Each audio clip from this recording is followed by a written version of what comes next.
Jujimufu is going to be wrestling in the bottom 8. He has an arm and he's going to be using it. I have 2 arms. And we've brought a coach on. Yes. A coach on for one session before a major event. We hired him. We paid him $1,000. Wait, we did? We gave him some grip equipment for the day to rent. He's going to loan it. A rent-to-own type deal with the grip strength equipment. If you guys want it, you can go in the link below. Eventually, you get a mortgage. Yeah. And interestingly enough, John has no idea about the tournament, and I do, but I'm not going to tell them because I like to. Sometimes you guys don't know, but I usually have to find a bunch of information about things because John's just like, oh, it'll happen. So I'm going to let the man himself tell us. Devon Larratt, let's give him a call, and hopefully he answers for. Juji cannot go blind into this tournament. That would be awful. Is he still in Australia? No. Easiest thing, if you think I'm in Canada, text me. If you think I'm out of the country, reach me on Facebook. He's calling right back. Devon. Hey, buddy. Hey, what's going on, baby? Hey, just trying to get by, you know what I mean? I just got back. I've been gone for like a month, but I'm back now. Wow. We got 2 people here that like you. Hi, Devon. It's James. Oh, Hi, Devon. It's Juji. oh wow. Hey, okay, hold on. I'll put you on speaker. Hey, James. I'm sitting here with the great John Mills. Oh, Johnny. What's up, pal? Yeah. Hey, Juji, Tom. So John is going to be the announcer for the bottom 8. So Johnny and I have been buddies forever, and James has worked with them announcing. We're just sitting around here. We're just probably about to talk some smack about you guys. Awesome. Keep talking smack. How is this format going to run? Is it one of those things where you pull like a best-of-3 super match and then you face somebody in the next round? Does everybody face everybody else? There's 8 guys in the tournament. Okay. The first one, I think that I've said 3 out of 5. I've said 3 out of 5, right? Yeah, okay, so... Devon doesn't even know. I know, man. I'm sorry. I've been spinning. I promise I'm going to get on top of it. There's going to be an ultimate loser, and there's going to be an ultimate winner. Okay? If you win, your goal is to keep losing. If you lose, your goal is to try and get a win. I don't even know what the fuck you're talking about. How the second round looks like, I'm not 100% sure. I'm playing with a few ideas in my head. It's set, and we know who's going to pull. Kind of make the second round very flexible, based off of what I see that day.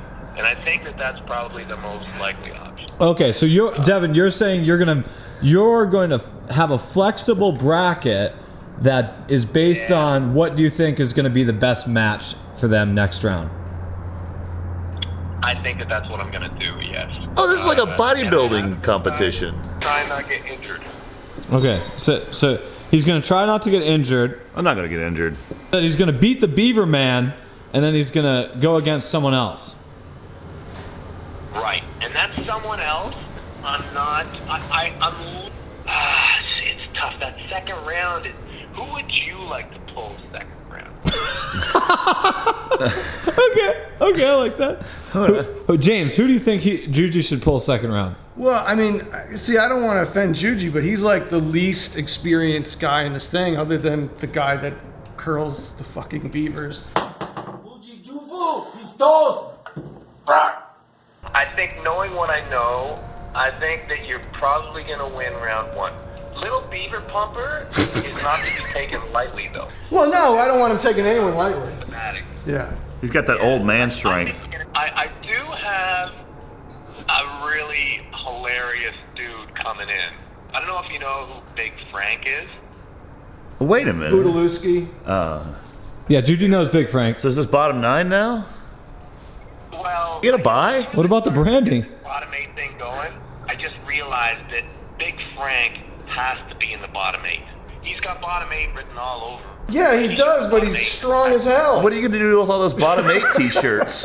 Does he get a bye and then go to the second round automatically? How's it going to work, to be fair? Right now, I've got him. Well, I haven't even nailed it down with him yet, really, to tell you the truth. Thinking about using him as, like, the final boss. Okay. There's nothing real about Big Frank. Okay. Like, We don't know. Is it a right hand or left hand tournament? he is right. After the bottom 8, there's going to be the Kingston Open. And the Kingston Open is on a freedom table. Right-handed and left. It's like sumo? Yeah. That's right. It's a lot like arm sumo. Yeah, it's going to be fun. It's awesome, Devin. Crystal clear. I plan on just having a really, really great weekend. Yeah. Okay. Yeah, we've really gained a lot of knowledge about the tournament from this call. Awesome. We got a good game plan moving forward now. Yeah, that should solidify things, right? Oh, yeah. James, Yes. video series we did with you was in October of last year, I think. Yep. How far has Juji progressed since then in terms of technique? Considerably. Like Okay. I can feel his hand and wrist feel better. He certainly knows what to do with them now. Like even just now when we were just playing around and I was posting against his wrist, rather than committing to a hook and letting his hand flap back, he actually tried to turn and stay in the match with his Okay. hand and wrist. So, Should we see that? He's learning his way around the table. Okay. Oh, you son I of a- learned that too. Ah! Son of a bitch. No, you don't. How to kind of post up high and take a high grip. You know, I definitely, not that high. A bigger difference in your hand, like just the setup in general. I think the first time that we set up, you had really strong individual parts, but you Yeah. didn't put them together. Like you would squeeze too much in your hand and that would compromise your wrist. But now I feel like you give just about the right amount of hand pressure so that you can keep your wrist solid. So that's good. The pronation is there. He's working to pronate, that's good.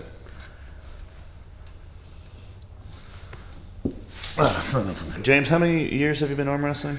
In case Well, you guys didn't see the videos in October. this would be my 21st year if I decide to arm wrestle at all this year. And you were But- competitive for a lot of those years. yeah, Okay. You want to try top roll? Show them that. Sure. Let's see how the top roll feels. All right. Flatten out this. You're bunching your fingers up. Yeah. Okay. Do you feel more comfortable going below your thumb, top rolling? Have you kind of figured that out? Whether I you... don't want to get in that position. Okay. Well, what I'm saying is like some people like to cap. Yeah. Like you can cap one finger. You can even cap two as long as the other guy's knuckle is showing. Oh, okay. Yeah. Yeah. So I'd prefer to cap you one. prefer to cap? Yeah. Okay. Give me some back pressure. Yeah. No, back pressure this way. That Okay. way. Yep. Yeah. And then pronate through my hand. Okay, that feels better than it did. Yeah, Nice. absolutely. I like what you did with your elbow too, kind of bringing it up, elongating your forearm. These are all, inside, outside. Where do you think his best spot is going to be in to do well in this tournament? Well, I think that what we have to do is really bring his game up in the straps. If you watch a lot of professional arm wrestling, what you realize is, and there are going to be a lot of experienced guys in this tournament, there are going to be a lot of strap matches. And if you're a very strong amateur, which you are, guys who know their way around the table are going to try to exploit your weaknesses in the straps. They're not even going to bother to really grip up with you and try to mess with your hand because your hand feels really strong, feels good. I'm better in the straps though. Oh, that's good. I Yeah. know that. Okay. But show me how to set up in a strap because Okay. Well, it's really, it depends on You whether don't or remember not. how to put it on. well, I don't remember how to put it on, All but right. I don't really remember how to negotiate for the correct hand positioning because it's different All in a right. strap, isn't it? So the buckle on different parts of the hands is going to change how it is? The buckle is an absolute disadvantage. What? No question about it. The buckle is on your hand, it is a disadvantage. Why? But there are ways that you can sort of mitigate it. Setting up with the buckle is harder, but if you set up correctly with the buckle, you can still get the benefits of a good setup. It's just a lot harder to set up. It's easier for somebody without the buckle on their hand to set up. Like if I taught you how to set up without the buckle, you would learn it a lot faster than me teaching you with the buckle. I don't want the buckle. Okay, all right. So I I'll don't put the want no buckle damn on my buckle. hand, and your hand's got to be open first of all. Okay. Yeah. All right. So before you tighten it, I want you to see something. Notice the position of my hand. Okay. Okay, yeah. So you see how far it is beyond where your thumb is. Yeah. Okay. Is so mine the same way? yeah, but I want just for purposes of this, just don't worry about that. Okay. So you see how far my hand is here. Now what I'm going to do is what we call building a shelf. I'm going to take my elbow, kick it forward to the front of the pad, and I'm going to pronate my wrist up. Okay. So now when this buckle comes down, notice the position of the buckle.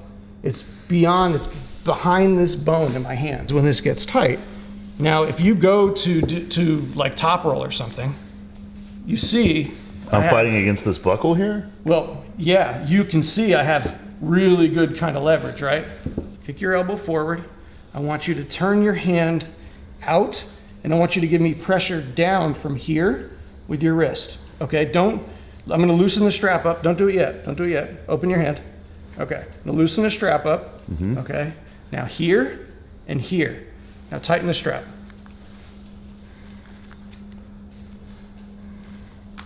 Now how do you feel? I feel like I got like a belt on.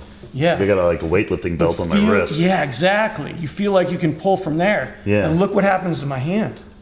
Where'd it Look go? at the disadvantage I'm at. Sucks for you. Yeah, it does, but that's what I'm saying, is that now you have all of this position. Now let me show you how to pull from this position. Hand pronated out this way. That's key. You want to be a little bit pronated out because you want to make it harder for me to turn. Okay. I can't top roll right now because of the position. You feel that? Yeah, go ahead and try. No, I can't do it. Oh, Yeah. awesome. Because of the position, I wouldn't be able to do it. So that leaves me with what? Basically my bottom fingers. So the only thing I can do is try to turn Hook? and hook. Yeah. So what I want you to do is pull from this point of the strap, Yeah. turn this way, Yeah. and I want you to make a backward C with your elbow. Ooh, cramping up. Are you okay? Sorry. Yeah. I've been working on this with him. Oh, you have? Yeah. Okay, yeah. good. Okay. Okay, so I want you to do a backward C with your elbow. So it's like this. Keep everything tight here, backwards, and then pronate through and pin me over here. Yes. Yeah. See, But confirm, I did that recently. You watched some videos. and I you showed learned you, some bro. You learned some stuff on me. Yeah, you did that. You So- did it backwards like this? yes. There you go. Yeah. See, this is like when Devon was talking about getting you in the straps and getting you learning how to set up. Yeah. Like, I want you to watch that video over and over and continue to think about, okay, so what do I do in the setup? So weird. Yeah. So what do I do in the setup? I kick my elbow forward, right? Yeah. I turn my hand out.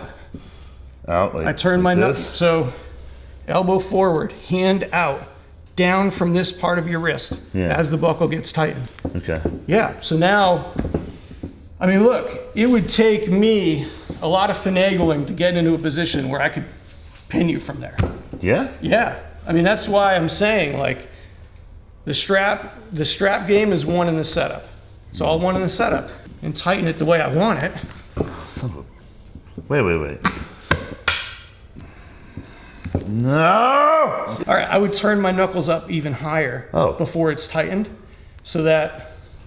Now you're in like a dad move position, but Oh you yeah, don't- I'd you have don't to. want I'd have be. to dad move them. I'd have to Yeah, like yeah, dad you them way have to. down. I get into this position a lot lately with the arm tendonitis thing. Just a lot of these flashings, you know, like, Yeah. like even like one of those will set me off. I can extend my time arm wrestling on a table and wear out an opponent sometimes if I kind of pull back. Because I pretty much know why it happens. It's because they're so slow off the gate, man. I'm slow off the gate. Yeah, everybody hits you so hard, and you take so much time to react that you take this huge impact, and you don't pressure up before the match. I don't think you're pressuring up quick enough. So then this impact comes, and you have to react at that moment, and Yeah. it fucks you up, dude. Okay. Yeah, That's what's happening. Tom's right about that. You know, timing the go is really important, and if you don't have enough tournaments under your belt, like there's an old saying in the sport says, "On the Y, let it fly." So on the Y and ready, because it's always the cadence is always ready, go. So on the Y and ready, when you hear ready, start going, because by the time Because everyone else is going to. well, yeah. Well, there's that, and there's also this. Your mind, okay, is going to think go before you start actually moving. And a lot of times what you really want to look for is the head referee's hands. You know, you can you can get away with what would normally be called false starts, because what you'll see with a lot of referees is they'll have your hands set and they'll just automatically pull their hands away just before they say go. Yeah. So they'll say ready and then they start letting go. Referees only catch false starts usually when their hands are still on you. Wait, they have a tendency to pull their hands away before they say the word go? Of course, because they don't want to get hit on the way down. Like they don't want to interfere with the match. Oh, interesting. That's a cool tip. So a deaf arm wrestler might be at an advantage. Well, a lot of times, because there have been deaf arm wrestlers, and I've talked to them, I tell them, because a lot of them, they have this tendency is if the head referee is on their right, they really hamstring themselves because they look at the lips of the referee, when what they really should be doing is just focusing on their hand and the let go. Okay. Because once that referee lets go, you can start going and you're not going to get caught. Well, assuming I try to jump on the Y and ready and look for the hands. Yep. Assuming I'm still too slow. Okay. All right, and I get in this position. Then leave on the R and ready. Yeah. Okay. Damn it! You got to give me give me some defense here. Okay? I can't just be on the. I can't just assume I'm going to get. No, you be can't. right at the beginning. Absolutely. And so much of my training that I've done is training in a losing position. All right, I'm losing now. Okay. I'm losing position. So you're in a losing position. Yeah. All right. And you're talking about in a hook, and that's where you tend to have the most trouble? I don't. Yes. Okay. So you're way opened up, first of all. Okay. So even if I'm in a losing position in a hook, I am grinding my shoulder forward. I'm trying to get it as far forward as I can. And if you can see my hip on this side, okay, I'm driving my hip, and now feel my bottom fingers. What are they doing? You don't feel that? Yeah, I feel it. Okay. All right. So what that's doing is it's getting my shoulder back behind my hand, which is where I want it. I want my shoulder to be behind my hand so that I can take this angle with my arm so that you're pulling sort of into my power. Okay. Like when I'm in a hook, I want people pulling into my elbow, if anything. I want to feel pressure coming down because I can take so much pressure off my arm when they're doing that. Okay. But that's all about positioning. What we tell a lot of guys who are just starting out is if you're in a defensive hook in a losing position, get close to your body and punch the sky. All right, let me try. So Hook me. Hook me. Okay, so close to your body. That's not where I'm supposed to be. No, don't worry about it. So close to your body, okay? Yeah. Now, keep pressure and punch the sky. There, that's it. Like I'm trying to dig my way out of it. But you are. You're digging your way out of a losing position. Yep. Good. That's it. That's the move. Because what this does. Did you teach me that before? I don't think so. No one taught me that shit.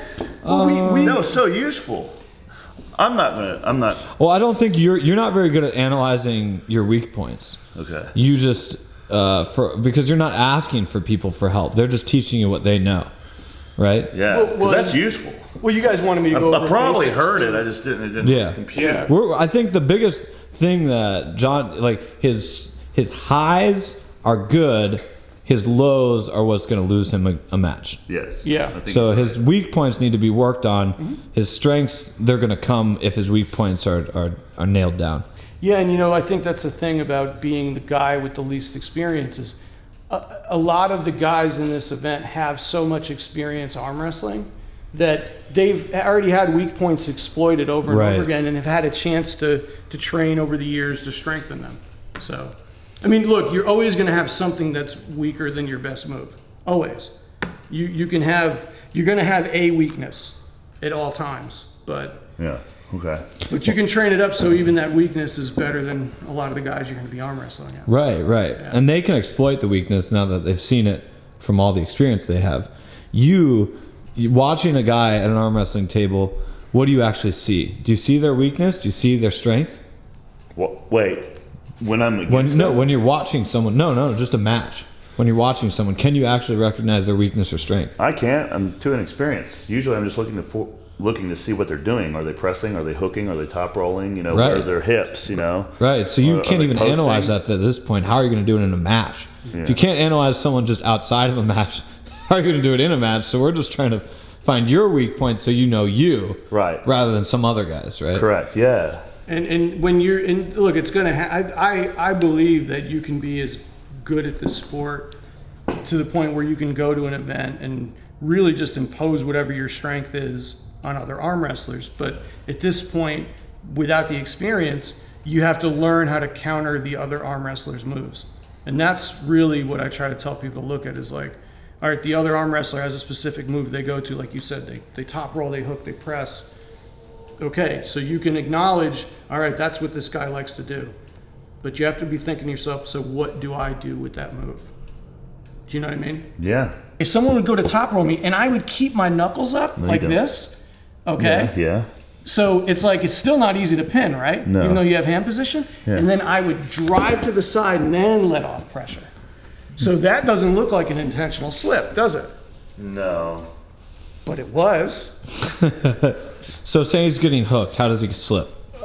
Try to. Can you? Well, that's the thing. The only way you can slip if somebody's hooking you is to dump your wrist and just slip that way. That's the only sort of recourse you have. But if you're in a hook, I mean, I wouldn't be thinking about slipping, to be honest with you. What he's saying is don't bother giving a lot of people hand pressure and top rolling. You know, just your hand is there to keep you in up top. But after the go starts, just dump your hand and let go. But here's the difference. Like, okay. So he's saying acting slipping. He's saying don't even make it into something that looks real. He's saying just straight up get Juji in the straps at all costs. Yeah, but here's the thing. And like, all right, you're not Devon. All right, like Devon's forearm is 6'11". You know what I'm saying? so what he can do that, you know, a lot like, you know, this guy Larratt, like these guys that can pivot off their forearm that have these unbelievably long forearms that can pivot off their elbow. Yeah. I mean, all they have to do is be strong enough to keep a lock and then pivot. You know, but their forearm is so tall. If someone has a taller forearm than you and they pivot and they can keep a lock, it's your hand and wrist are just going to go like that. Mm-hmm. So it's a little easier for him to get in the straps and use this as a leverage point and pivot off his elbow. You don't have that forearm length that he has. But if you are going to slip, firm hand, out too. You don't want to be close. Like you don't want to squeeze and get a stretch on the back of my skin. Okay. It's more like this, okay? Like open your hand up. All right. Now lock your thumb. Okay. Now feel this, okay? Do you feel me giving you any pressure? No. Okay, now grab my hand. Okay, now go to pronate through my hand. So you don't feel any pressure, but it feels pretty solid, right? Yeah. Okay, so I'm flattening my fingers out and I'm not giving any pressure. Mm-hmm. Okay, now off the go, okay, feel this. Oh, that was a foul right there. I saw that slip. I know, because it was slow motion. Slow motion. It's slow motion. But it's this. It's keeping them firm but not squeezing. Yeah. Okay, then off the go, giving pressure, and then slip out. Take your thumb out, like that. Okay. Okay, because that's what you're looking for. You're looking for a path for your thumb. Firm. As this starts to open up, two guys top rolling, right? Yeah. See this start to open up? Pull your thumb out. What happens when two guys slip at the same time? Happens all the time. And do they both get fouls? It's almost comical when you'll see two guys that just grip up and just kind of like let go. You know what I mean? It's like like I've reffed matches like that, and I've just busted everybody's balls on the table and been like, really? Well, really? Do that again. You're going in. Yeah. This is Chris Gobby, who's one of the people in the bottom 8. We're gonna check out some of his footage. So that's John Brown behind. You see that post move? Yeah. Yeah. So what he's doing is, because Chris is a strong hook puller, but he doesn't have a large hand. He's kind of posting back through his bottom fingers. You see his pinky and his ring finger. Yeah. Yeah. So Chris got that match right there because he stayed kind of locked in and deep. Now look at John. See that post right there? Yeah. John gets to his post. Now what he's trying to do is he's kind of showing his knuckles down this way. Yeah. He's bending his wrist and he's pulling against his bottom fingers and pronating. Okay? So if you get somebody their wrist flat, okay, and they're trying to hook you and they're in that position, you know, what you can do is you can sort of wear them out in that position. The wrist gets unbelievably tired there. And what you want to do is just bide your time. You know. So how's he going to beat him? How would Juji beat him? Well, I think Juji's going to have a little bit of a forearm length advantage, and Juji's going to have to post really hard. Juji's got a size advantage on Chris. Chris does have a strong hook, though. I'm not saying, Juji's got no chance in a hook with Chris. I'm not saying that at all. I do think that if Juji does have a situation where, see how much hand he had? See how much John took his hand there? He just karate chopped his hand into the mat. Yeah. Oh, there we go. Oh, no, Okay, Justin Bishop is I've heard that name. That's how I would want you to pull Ryan. Like, I honestly think technique-wise, Ryan is probably, either him or Artem, or maybe Evan, will be the better guys technique-wise in this event. But I want you to notice how Justin's pulling him. See where his elbow is? Yeah. Sort of towards the front. Yeah. Are you allowed to wear hats in arm wrestling competitions? They got to be backwards. It's an Alabama thing. He's a Bear Bryant fan. Even though he's too young to remember Bear Bryant. But I digress. All right, so elbow to the front of the pad. Tall forearm, okay? There you go. All right, so I wouldn't recommend you trying to pull with your wrist bent back. His wrist got bent back because he had the buckle on his hand there. Oh. But Ryan actually had really good form there. Justin was just way too much coming across for him. How does Juji beat Ryan? I think in terms of a stylistic thing, I think Ryan is going to be his toughest match. But I would recommend that he pulled him exactly how Justin did in that match. I mean, Ryan's one of those guys you're going to want to get into the straps with. And I would say the one good thing about you pulling in the straps with someone like Ryan is you can get closer to the wrist. And I'll show you what I mean afterwards. Because without the strap, you can create a lot more distance here. Yeah. And Ryan's outside game is going to be a lot for you to handle. But again, it's like he's got a lot of experience, so don't take his size into account. But like Justin here, you see the buckle's not on his hand, he can turn him right in. Saw that? That's the big difference. This one is Top Roll King. Yeah.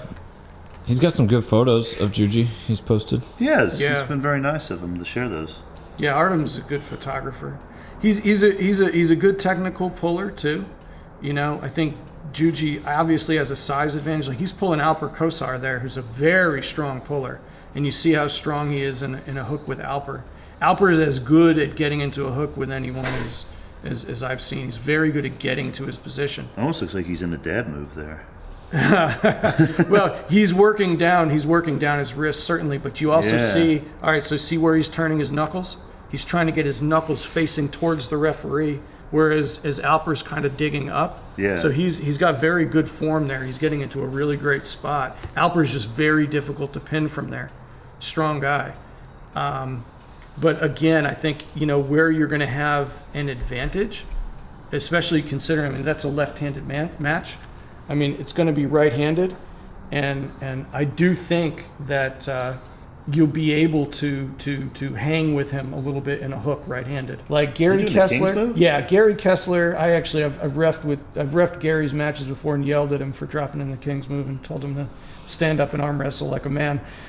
But actually, I love Gary. Gary is a gamer. He's got a strong hook. But as you can see, that's where I would go with Artem if I were you. I would try to go into a hook with him.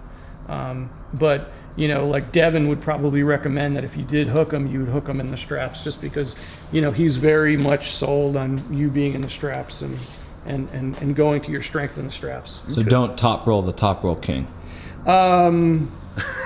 So with Gabi, if you noticed, like what John Brown did was it was here. He's kicking back against these bottom fingers right here. So you're trying to hook? Yeah. Well, Chris, that's where Chris pulls primarily. Okay. He's going to try to seal you off here. So stay on that post. What you're really doing is working against those bottom fingers. Yeah. Yeah. So it's that's a lot of pronation strength. That's a ton of pronation strength right there to hold that position. Yeah. Like this. Yeah. It's a hand flexing strength. Well, they're as strong in these bottom two fingers as they are in the top. So what you're gonna see is you're gonna get a lot of pressure here, so you really gotta post hard. And part of posting isn't just pronating out, it's turning your knuckles down. Yeah, so it's like, can I show you really quick? Yeah. Feel the pressure I'm giving you here through your thumb? Yeah. Okay, so I'm gonna give you pressure through your thumb, I'm gonna wrist curl, and I'm gonna pronate through your bottom Gotcha. two fingers. Yeah. Oh. Because that pressure through the thumb, especially in the straps, Yeah. which if we get a chance to work on that, that pressure through the thumb is what's really gonna create that separation. And really gonna like lend towards your pronation. So yeah. Okay. So post, pressure through the thumb, pry those bottom two fingers off, out and around. Gotcha. Yeah, but the first move is here, right here. You want to get there. So Nice. Okay. That was Gabi. Now Ryan Bowen. with Ryan, of course, I would recommend that you slip. Yes, Up again. exactly. Perfect. That. Sold. Actually, Okay. we're just gonna use that clip to study and analyze for the future slips. Highly believable. Yeah, So it that's was. good. It was technically proficient. Yeah. So so slipping, okay, but then in the straps, remembering the strap setup, trying not to get stuck with the buckle on your hand. Okay. But if you do, just remember, getting stuck with the buckle on your hand, if you can build this sort of shelf and push your hand forward, you'll be able to turn better. Okay. You know, because where you want to be with Ryan, if you want to be anywhere with him, is in a hook. Because I think that's going to be your best chance, is hook in the strap. You know you can't avoid a hook with somebody, just get in there with them. Okay. Because you're going to be way better off if you have a good position. And, you know, I mean, look, like I said, you're still green, but you do have a lot of strength and you have good endurance. And these kind of things where people are pulling 5 matches and then pulling another round of 5 matches, endurance is going to have a lot to do with it. It's not just going to be the strongest guy. Okay, it's so- going to be, I should do like sets of 100. Sets of 100. There you go. With the machine, because after this video is done, guys, he's leaving and I'm left with a cable stack over there. the world's strongest armpit for 1,000. Yeah. Okay, and last guy for Artem, you said don't top roll him, hook him too. Well, I think John would be better off in a hook with him as well. Yeah, I do. But again, it's one of those sort of brute strength things. Like you have a guy who's really a technical arm wrestler. You know, I mean, don't let the whole bottom 8 thing fool you. There's a few guys in here that know how to arm wrestle pretty darn well. Yes, there it is. It's Good. feeling like it used to feel Yeah. before I got confused with all this wizardry. This is good. These be dark arts. Yeah. There you go. Oh, it feels like it used to feel. All right, out of the 8 people that are entered in this tournament, of which we don't know the format, nor the bracket, nor refereeing, pretty much we just know the people in the tournament and the location, which is at a sports lounge. People could be drinking. There are many factors involved. I would count on it. Out of the 8, where do you think Juji will fare? Where will he land? Ooh. Yeah. God, there's so many factors. That To give you play into context, this. he has never played in any sort of team sports. Yeah. He's never won a trophy outside of martial arts. I've gotten 2 second place trophies in an arm wrestling thing. Okay, that was Based so. on- Arm wrestling is in terms of sports tournaments. He hasn't been in too many. Yeah. He's low experience, not just in arm wrestling. He's high energy. He has high strength, High strength, high dexterity. endurance. Yep, high Yeah. endurance, high stamina. I feel like a Dungeons and Dragons I, character. I think it's just the experience at this point. It's like you're starting at level 1 in a zone, and you have a ton of stats, but your character has not a clue how to use them. I mean, this is what I would say. He's got the potential to beat all of those guys in 2 years with dedicated training. But I think if I were don't have you, 2 years. I have 2 weeks. I know that's why. Right. Yeah, this is. We're a We little late to the paid party. you to teach me how to Yeah, place first. First of all, you James? didn't pay me a goddamn thing, and second of all, it's next week. Oh yeah, you want these grip tools? Yeah, frickin' want these grip tools? James, have you heard of a new style of arm wrestling we developed? What is this? Oh, that's when I punch you in the face. Jeez. I would be in so much pain right now. Truly though, thank you for the coaching. Oh, thank you guys. Enjoy this stuff. Very sweet of you guys. Thank you so Take much. it home. It's lightly used. Lightly used. Hey, that's all right. Actually Nice used by Martinez Licis. Oh. Yeah. Wow, I'm in the presence of greatness. Yes, sweat is the signature. Yeah, there's about 16 dudes out there that would jerk off to that Rick roller, so. Well, I hope that they have. It's really sticky for some reason.